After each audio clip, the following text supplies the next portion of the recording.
J'aime bien dire que le rôle d'un CFO, c'est maximiser la rentabilité pour minimiser les risques. Où est le beurre? Je suis plutôt une interprète, je dirais. Je m'appelle Aurore, j'ai 37 ans. Je suis la CFO de la société M2DG MyFlexOffice. Ça fait depuis 5 ans que j'exerce ce métier. Et avant ça, effectivement, j'étais dans des domaines de la finance d'entreprise. Conseil, M&A, ce qui m'a permis de voir en fait l'ensemble du périmètre. J'ai adopté il y a peu un chien à la SPA qui avait un nom prédéfini qui s'appelle Soussou. Pour un DAF, c'est parfait. On va cuisiner un financier classique, la recette d'origine, voilà. Simple, efficace. Et je pense que c'est des qualités qui doivent être présentes chez un CFO. Préchauffer le four à 200 degrés. J'espère que ça fonctionne, je suis pas du tout sûre que ça marche.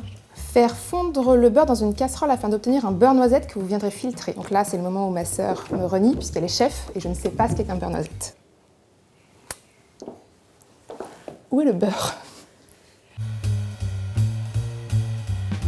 J'aime bien dire que le rôle d'un CFO, c'est maximiser la rentabilité pour minimiser les risques. Dit comme ça veut pas dire grand-chose, je suis assez d'accord. Très concrètement, en fait, c'est être capable, disons, de faciliter le business. Toutes les parties prenantes d'une société doivent pouvoir, grâce à mon travail, se concentrer sur ce qu'elles font.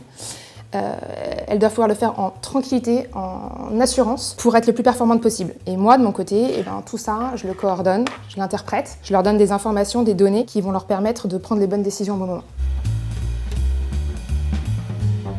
Il n'y a pas de journée type. C'est ça qui est super dans mon job. On a tous les jours des choses différentes à faire. Des périmètres, des questions, des interrogations. C'est... Je suis désolée. Je suis en train de faire calmer le truc. Je garantis pas le résultat, du coup. Faut que je m'habitue au... Et vraiment, ma sœur, je pense, va me renier en regardant... Si elle regarde un jour cette interview. Parce que je pense que c'est la base. Mélanger la poudre d'amande, le sucre glace, la farine et l'extrait de vanille. Hop. Tac. Parfait. Voilà. Je pense pas qu'on puisse rêver un jour d'être directeur financier quand on est enfant. Moi, je voulais être vétérinaire. Voilà. Puis j'ai fait un stage et je me suis rendu compte que pas du tout en fait. Montez les blancs en neige, ferme avec une pincée de sel et ajoutez-les au mélange précédent. De la rigueur, un esprit analytique, il faut être humble vis-à-vis de ce qu'on ne sait pas, vis-à-vis du marché, vis-à-vis des équipes opérationnelles qui sont sur le terrain, et puis de l'exigence, évidemment envers les autres, mais je pense que l'exigence envers soi-même, c'est hyper important.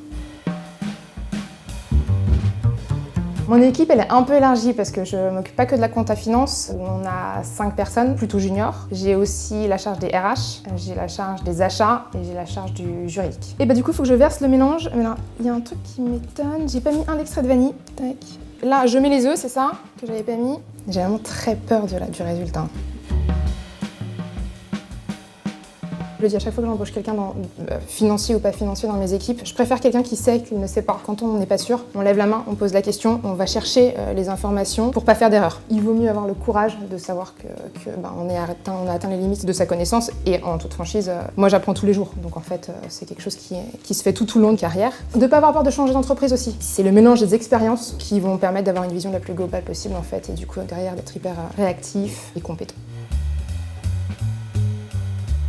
Denis, il sera content que je le cite, je ne sais pas s'il passera sur la vidéo, qui a monté il y a 7 ans la société.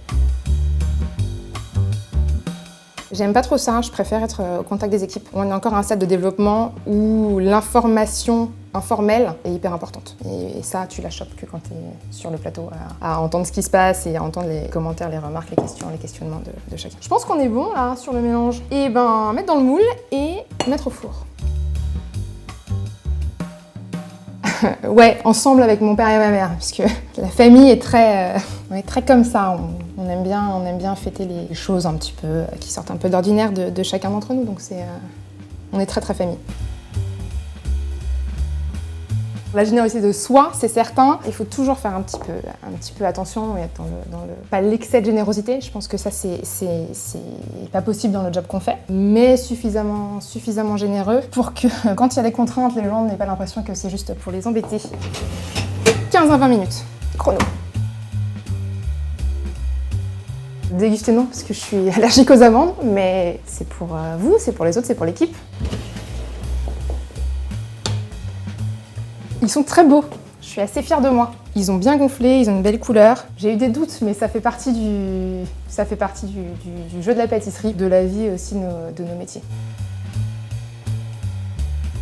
J'en ai deux en tête. Une personne que je trouve hyper inspirante de par sa carrière, qui est Elise Herbst, qui est la CFO d'Electra. Carrière incroyable, une personne hyper forte et impressionnante. Et puis quelqu'un que je connais bien, qui s'appelle César, qui est le CFO de June. C'est deux personnes que j'aimerais bien voir passer derrière le comptoir dans la cuisine pour le petit exercice. Merci.